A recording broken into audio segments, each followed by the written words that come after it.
आज विशेषतः श्रामणेरी दीक्षा संपन्न हो रहा है।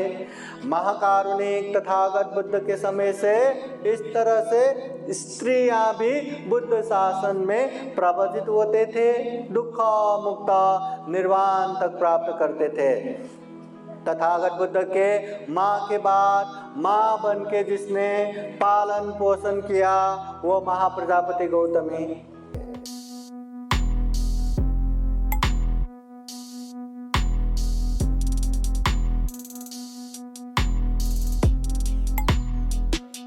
समन्त चक्रवालेषु अत्र गच्छन्तु देवता सततं मुनिराजस शृण्वन्तु सकमोकदं धम्मश्रवणकालो अयं वदन्ता धम्मश्रवणकालो अयं वदन्ता धम्मश्रवणकालो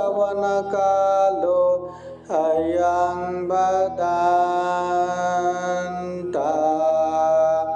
नमो तस्स भगवतो अरहतो सम्मा सम्बुद्दस्स। नमो तस्स भगवतो अरहतो सम्मा सम्बुद्दस्स। नमो तस्स भगवतो अरहतो सम्मा सम्बुद्दस्स।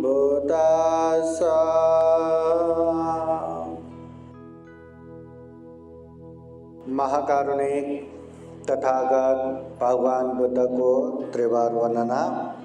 महाकारुणिक तथागत बुद्ध द्वारा देशित सुआख्यात धम्म को त्रिवार वंदना।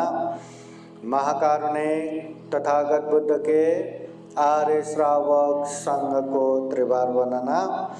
परम पूजनीय बोधिसत्व डॉक्टर बाबा साहब अम्बेडकर आज के विशेष कार्यक्रम में उपस्थित पूजनीय भिक्षु संघ, श्रामणेरगण, भिक्षुणीगण, श्रामणेरगण तथा संपूर्ण श्रद्धा संपन्न बुद्धि संपन्न उपासक उपासिकाएं, विशेषतः परम पूजनीय बोधिसत्व डॉक्टर बाबा साहब अम्बेडकर के जयंती तथा महाकारुणिक तथागत बुद्ध के जन्म, ज्ञान प्राप्ति, महापरिनिर्वाण, त्रिविध पावन बुद्ध पौर्णिमा, वैशाख पूर्णिमा के उपलक्ष्य में जो 10 दिवसीय श्रामणेर दीक्षा शिविर संचालन हो रहा था 4 मई से आज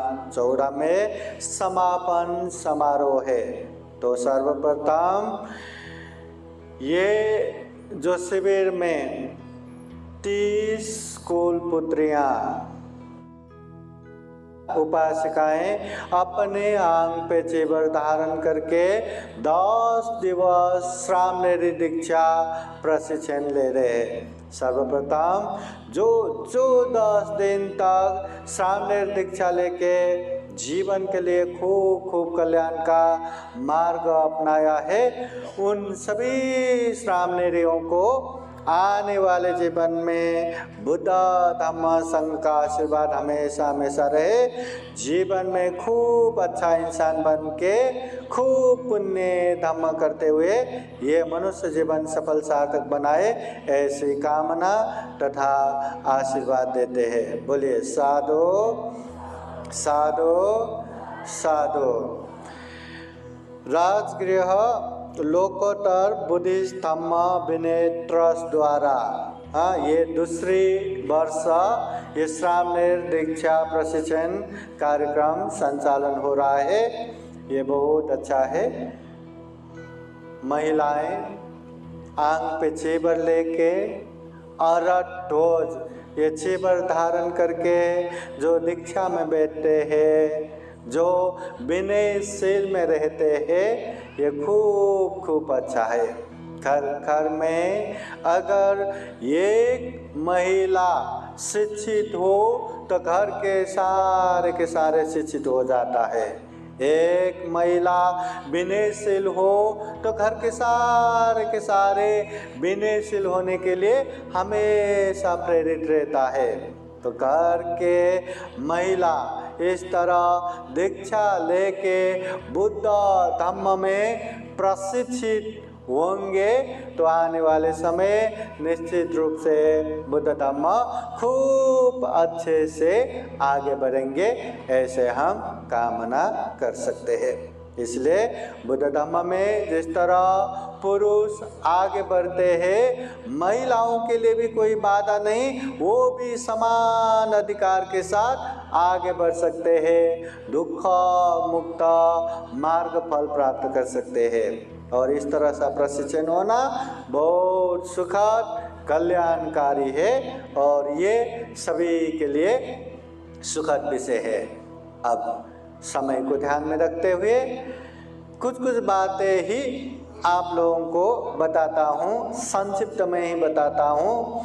बताने के लिए बहुत सोच के आए थे, परंतु समय को ध्यान में रखते हुए संक्षिप्त में ही बताता हूँ। पहली बात, महाकारुणिक तथागत बुद्ध कहते हैं, कालेन धम्म सवनम एतं मंगलमुत्तमं, समय समय पर धम्म देशना सुनना ये उत्तम मंगल है।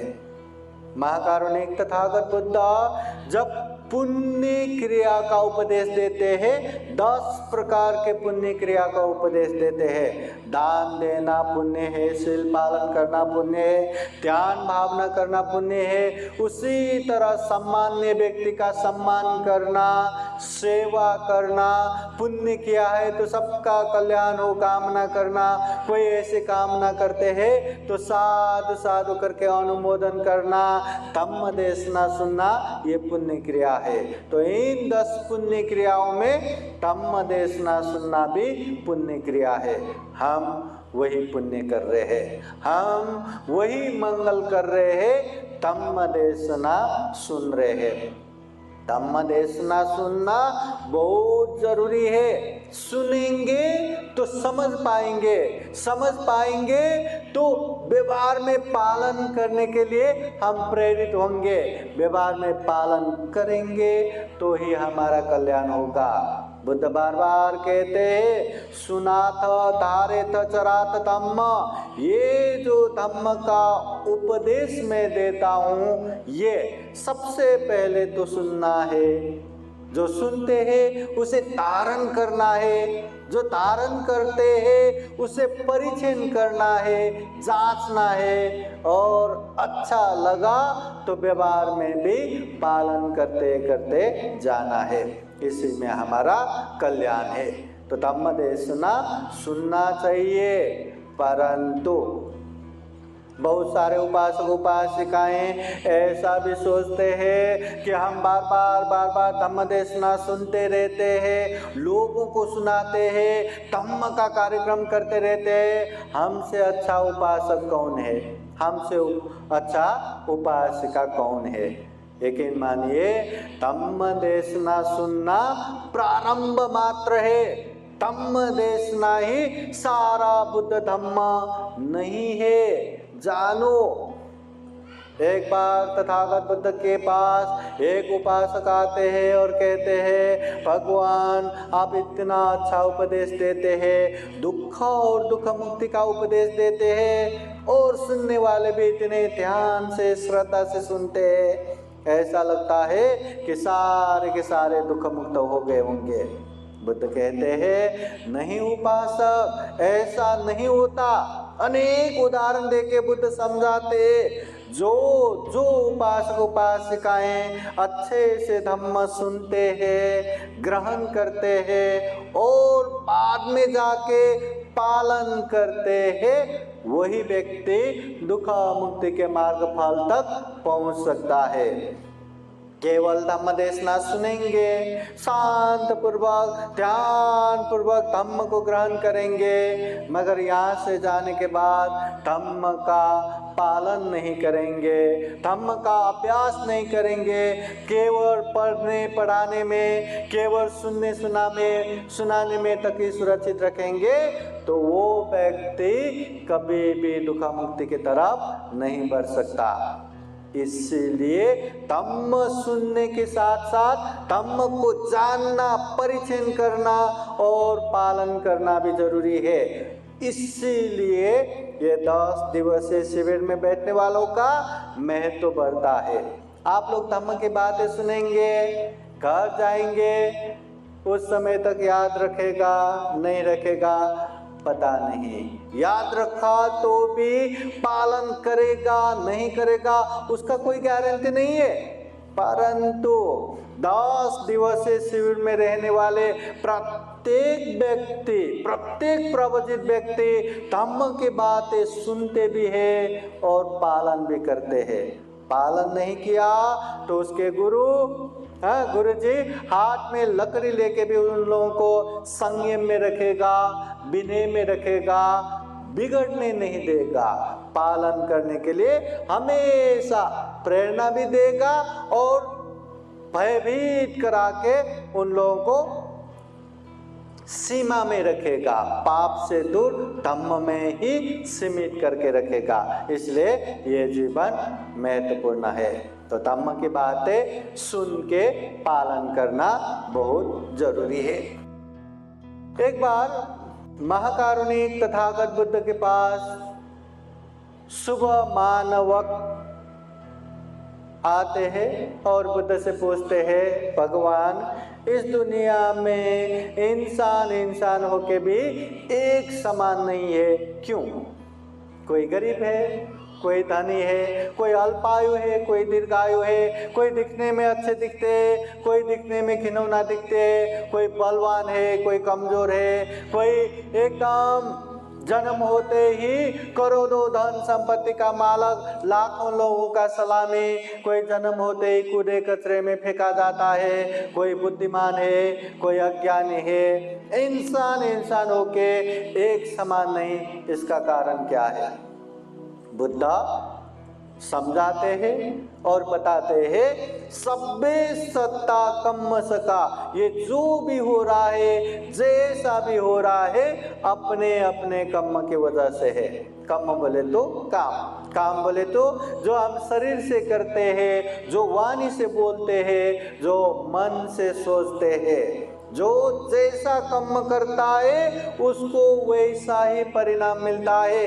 कोई भी यहाँ वैसे ही बिना कारण बन के नहीं आते।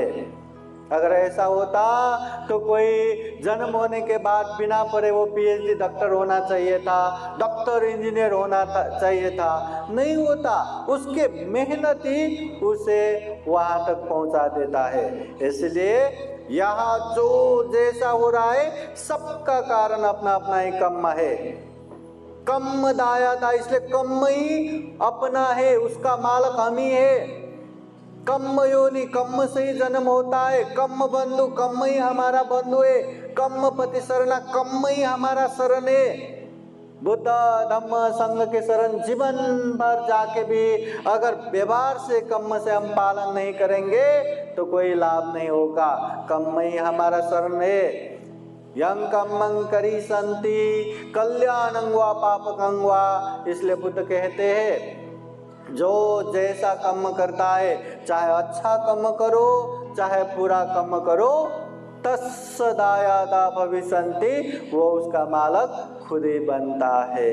अच्छा करो तो अच्छा परिणाम, बुरा करो तो बुरा परिणाम। जो दान देते हैं वो लोग आगे जाके दान संपत्ति से परिपूर्ण होता है। जो कंजूसी चिकटपना लेके है ना दान नहीं देते, वो लोग दरिद्र गरीब होता है। इसी तरह जो लोगों को हिंसा करते, दुख कष्ट देते, वो अल्पायु होते।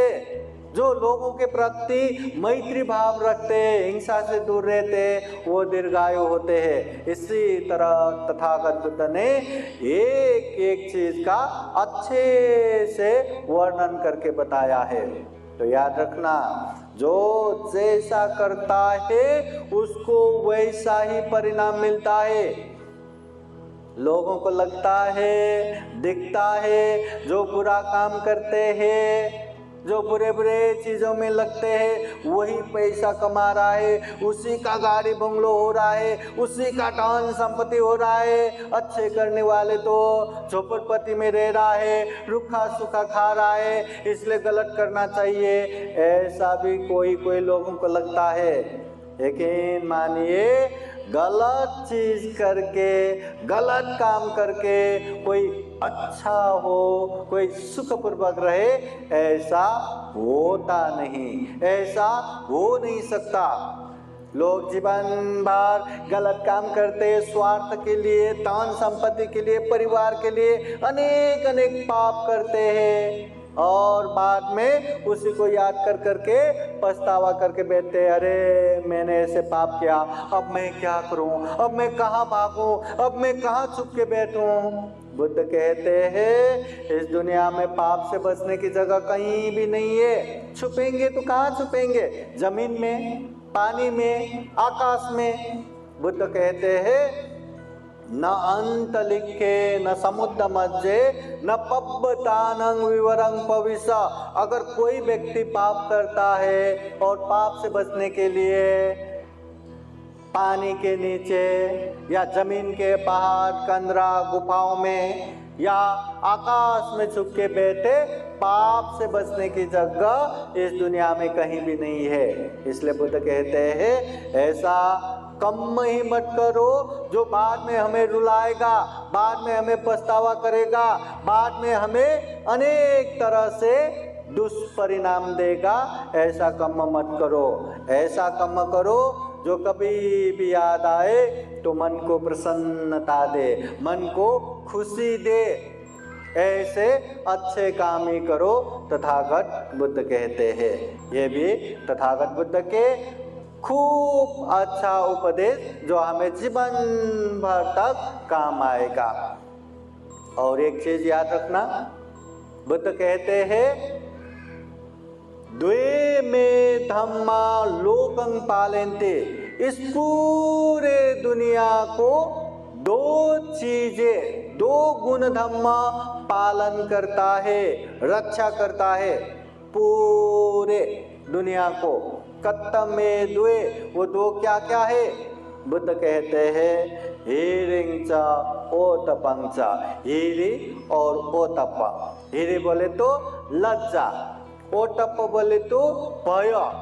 लज्जा और भय, ये दो गुण धम्म पूरे दुनिया को रक्षा करते हैं। हम इंसान तब तक है जब तक हमें ये लज्जा और भय रहेगा। लज्जा और भय मतलब पाप करने में अंदर से हमें शर्म आना चाहिए, लाज होना चाहिए। अगर मैं चोरी करूंगा तो लोग मुझे क्या बोलेंगे, अगर मैं व्यभिचार करूंगा तो लोग मुझे क्या बोलेंगे, ऐसे अंदर से शर्म होना चाहिए। ऐसा शर्म रहा तो वो व्यक्ति पाप नहीं करेगा। और अंदर से भय भी होना चाहिए, अगर मैंने ऐसा चोरी किया तो लोग मुझे पकड़ के क्या करेंगे, पुलिस मुझे पकड़ के क्या करेंगे, या जीते जी मुझे क्या क्या दुष्परिणाम आएगा, मरने के बाद कैसे दुर्गति जाएगा। ऐसे अनेक भय की वजह से वो पाप नहीं करेगा। हम इंसान में ये लाज है, ये भय है, ये ईर्ष्या और ओतप है, इसीलिए हम इंसान है, इसलिए दुनिया का रक्षा हो रहा है। अगर लज्जा और भय नहीं रहा तो देखना, यहाँ न माँ, न बहन, न भाई, न क्या कुछ भी नहीं रहेगा। और मतलब कलह झगड़ा पूरे दुनिया में व्याप्त रहेगा। इसलिए बुद्ध स्पष्ट कहते हैं, ये लज्जा और भय हम में होना चाहिए। लज्जा भय नाश होने वाला ऐसा कोई भी काम मत करो। जैसे हम नशा करते हैं, दारू पीते हैं, दारू पीने वालों में ये लाज और भय ही खत्म हो जाता है, हीरी ओतप खत्म हो जाता है, जिसकी वजह से वो कुछ भी करने के लिए तैयार होता है। इसलिए बुद्ध इसको अकुशल कहते हैं। पंचशील में ये हिंसा नहीं करना, चोरी नहीं करना, व्यभिचार नहीं करना, झूठ नहीं बोलना, नशा पदार्थ सेवन नहीं करना, उनमें से एक शील ये भी है कि दारू नशा नहीं पीना। ये भी जीवन के लिए खूब काम आएगा। महाकारुणिक तथागत बुद्ध बनने के बाद जब पहली बार अपने राज्य कपिलवस्तु में गए थे, तो वहां पहुंच के 7वें दिन में अपने पुत्र राहुल कुमार, जो उस समय 7 साल का ही था, अभी यहाँ बच्चे देख के अरे इतने से बच्चे क्या ही समझेगा। भगवान बुद्ध के समय में 7 साल में और अंत होने वाले, श्रोतापति फल में प्राप्त होने वाले बहुत सारे थे। संकीर्त श्रामणेर 7 साल की उम्र में और अंत हो गया। विशाखा महा उपासिका ऐसे छोटी सी 7 साल की उम्र में श्रोतापति फल प्राप्त हो गया। तो उसी तरह ये 7 साल के राहुल कुमार बुद्ध के पास आके, जैसे माता जी ने सिखाए वैसे ही बुद्ध के पास अंश मांगने के लिए आए थे। उस समय तथागत बुद्ध ने मेरे पुत्र राहुल कुमार को ये बंधन में, संसार में मतलब उलझने वाले ऐसे धन संपत्ति क्या दूं, जो मैंने ज्ञान प्राप्त किया वही ज्ञान का अंश देता हूं। तो तथागत बुद्ध सप्तरत्न आर्य धन देता है। सत्ता धनं, शील धनं, हीरिओतप्यं धनं, सुत धनं च चागो में पन्यावे सतमं धनं।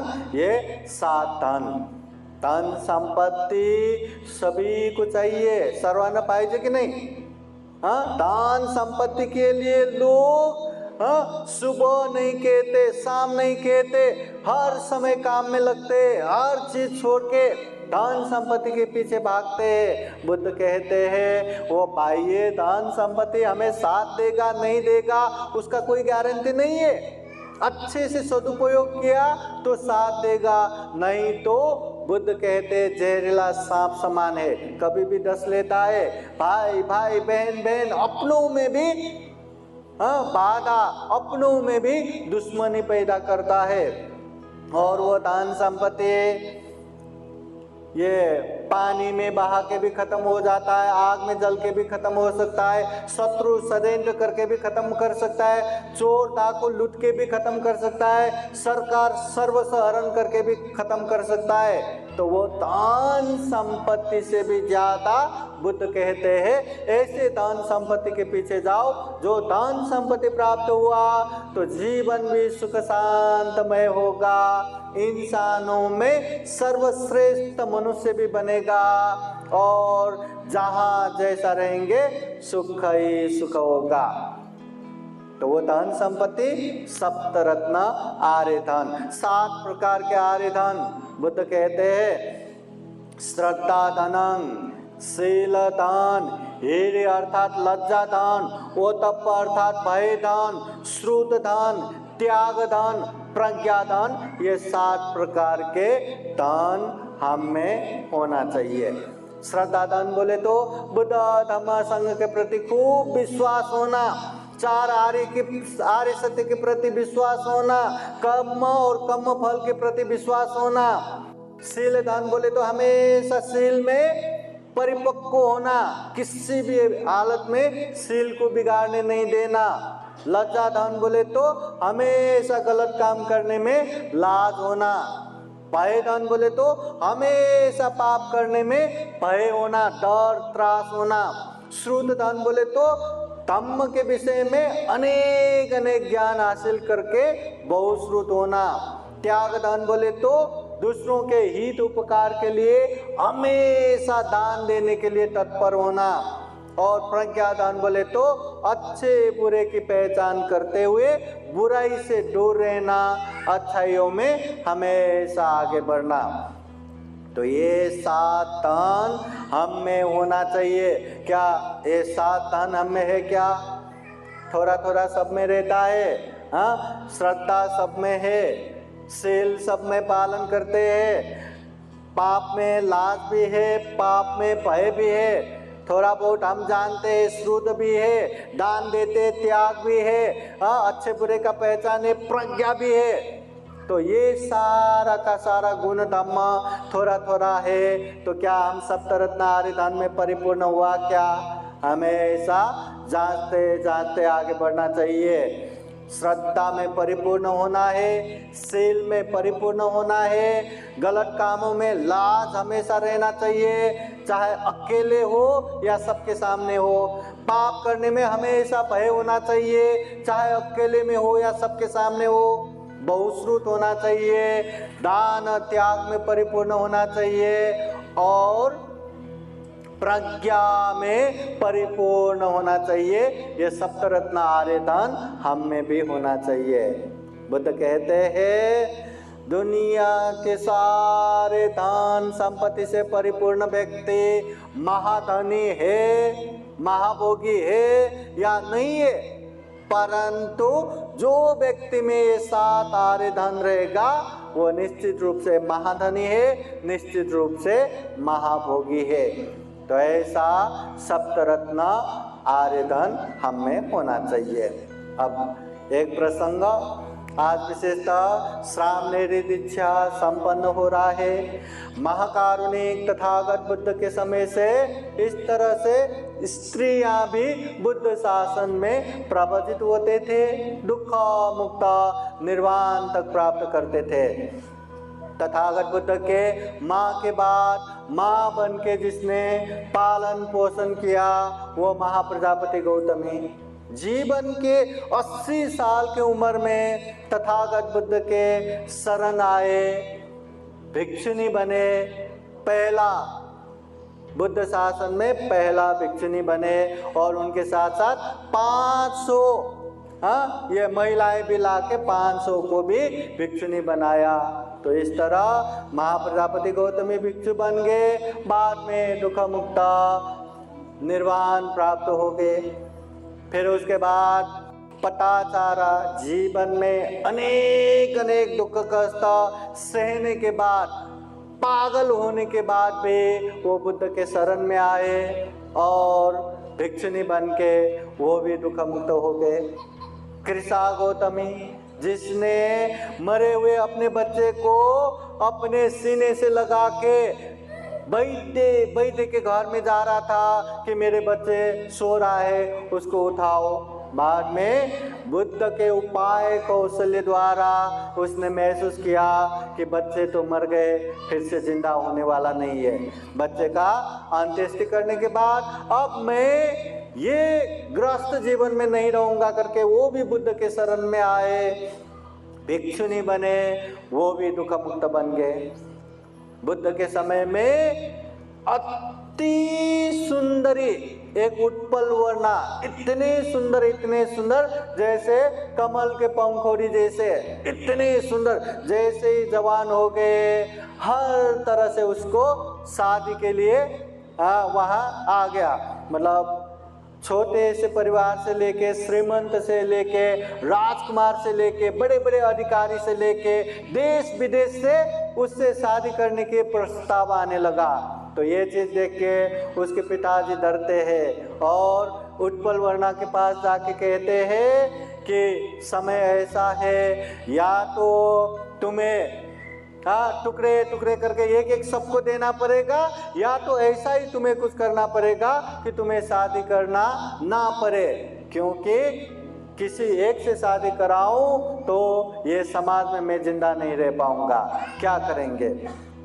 उत्पल वर्णा कहती है अगर ऐसी बात है तो मैं बुद्ध के शरण जाऊंगी, भिक्षुनी बनूंगी। खूब अच्छा, वो भिक्षुनी बन गए और भिक्षुनी बन के उसने भी रिद्धि शक्ति के साथ परिपूर्ण होके वो भी अनंत हो गए। तो ऐसे बहुत सारे, ये छोटे मोटे परिवार से भी नहीं, राजघराने से भी भिक्षुनी बनने आ गई। उन समय में बिम्बिसार महाराज के महारानी खेमा इतने खूबसूरत खूबसूरती का मजाक उड़ाते हैं तथागत बुद्ध। ये किसी से सुना था, इसलिए वो कभी बुद्ध के पास नहीं गए। और राजा भी बुद्ध के उपदेश सुन के श्रोतापन्न फल में पहुंच चुके थे। वो चाहते थे कि अपने खेमा महारानी बुद्ध के पास आए, परंतु जब तक वो नहीं आएंगे जबरदस्ती नहीं करेंगे करके कभी उसको जबरदस्ती नहीं किया। परंतु लाना था तो राजा ने दरबार में इतना कवि सम्मेलन किया। कवि सम्मेलन का एक ही विषय था कि वेणुवन विहार। इतनी खूबसूरती से वेणुवन विहार का प्रशंसा हो गया तो रानी को लगा, अरे अपने पास इतने खूबसूरत वेणुवन है और मैं कभी घूमने गया ही नहीं, चलो घूमने जाएंगे। राजा से अनुमति लेके घूमने गए और घूमते घूमते तथागत बुद्ध के पास पहुँचे और तथागत बुद्ध के उपाय कौशल द्वारा उसको भी बोध हो गया, धम्म का ज्ञान मिल गया। फिर धम्म का ज्ञान मिलने के बाद अब मैं गृहस्थ में नहीं रहूँगा करके राजा के अनुमति लेके वो महारानी भी भिक्षुनी बन गए, दुख मुक्त अरंत हो गए। इस तरह से भिक्षुनी हो, चाहे श्यामावती महारानी हो, चाहे खुजूतरा उपासिका हो, चाहे विशाखा महाउपासिका हो, अनगिनत महिलाओं ने बुद्ध शासन में आके, बुद्ध के धम्म में आके दुख मुक्ति के मार्ग फल प्राप्त किया है, अपने जीवन धन्य धन्य किया है। ये मार्ग सभी के लिए है, उसके लिए नहीं, उसके लिए नहीं, ऐसा कुछ भी नहीं है। जो व्यक्ति अच्छे से धम्म जानना चाहते हैं, पालन करना चाहते हैं, सभी के लिए है। न महिला, न पुरुष, न छोटे बच्चे, न जवान, न वृद्ध, सभी के लिए है। तो उपासक उपासिकाएं आज के विशेष अवसर पर जो सामनेरी दीक्षा संपन्न हुआ है, महिलाओं को भी तथागत बुद्ध ने समान अधिकार दिया है। बस विनय को ध्यान में रखते हुए, शील सदाचार को ध्यान में रखते हुए धम्म जितना पालन करेंगे उतना खुद का कल्याण होगा और जो जो पास में आएंगे सबका कल्याण होगा। तो उसी तरह धम्म के मार्ग में आगे बढ़े, दीक्षा देने वाले, दीक्षा लेने वाले, साथ देने वाले, सहयोग करने वाले सभी के जीवन में बुद्ध का आशीर्वाद रहे, धम्म का आशीर्वाद रहे, संघ का आशीर्वाद रहे।